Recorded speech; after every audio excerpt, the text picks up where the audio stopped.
ఖచ్చితంగా బడ్జెట్ కేటాయించే అవకాశాలు ఉన్నాయి కాబట్టి ఖచ్చితంగా ఈ జిహెచ్ఎంసీ విలీనం అనేది ఆగే ప్రసక్తి లేదు.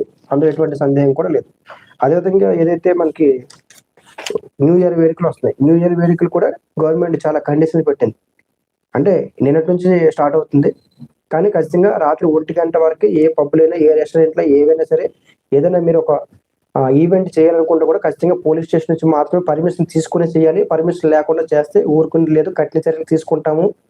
పబ్బులు 1 గంట తర్వాత నడిస్తే ఖచ్చితంగా వాటిని రద్దు చేస్తాము. కఠినంగా వ్యవహరిస్తామని చెప్పి ఆల్రెడీ సిటీ కమిషనర్ నిన్నే ప్రెస్ మీట్ చెప్పారు. ఆల్రెడీ నిన్నటి నుంచే హైదరాబాద్ సిటీ మొత్తం కూడా ఆల్రెడీ న్యూ ఇయర్ వేడుకలు జరుగుతున్నాయి. కానీ ఒక విషయం ప్రధానంగా అంశం ఏంటంటే ప్రత్యేకంగా డ్రంక్ అండ్ డ్రైవ్ కోసం స్పెషల్ బృందాలు తిరుగుతున్నాయంట. బృందాలు ఆల్రెడీ కమిషనర్ ఏర్పాటు చేశారు. మీరు ఇక్కడ వైన్ షాప్ మందు తాగి అక్కడ బయలుదేరితే అక్కడ పట్టేసుకుంటారు. మొత్తం స్పెషల్ బృందాలు, టీమ్స్ సిద్ధంగా ఉన్నాయి. కాబట్టి మీరెవరైనా ఏదైనా ఆలోచన ఉంటే అది ఖచ్చితంగా 31st రోజు మీరు ఇంట్లో అరేంజ్ చేసుకోండి. లేదు ఒకవేళ కనుక మీరు బయటే చేసుకోవాలనుకుంటే ఖచ్చితంగా మీరు వెహికల్ తీసుకెళ్ళకండి. కారు గాని, బైక్ గాని, స్కూటీ గాని ఏ వెహికల్ తీసుకెళ్ళకండి. ఆన్‌లైన్ ఉంది. క్యాబ్ బుక్ చేసుకొని హ్యాపీగా రండి ఇంటికి. ఎందుకంటే గవర్నమెంట్ స్ట్రిక్ట్ నిర్ణయాలు తీసుకునే అవకాశం ఉంటుంది.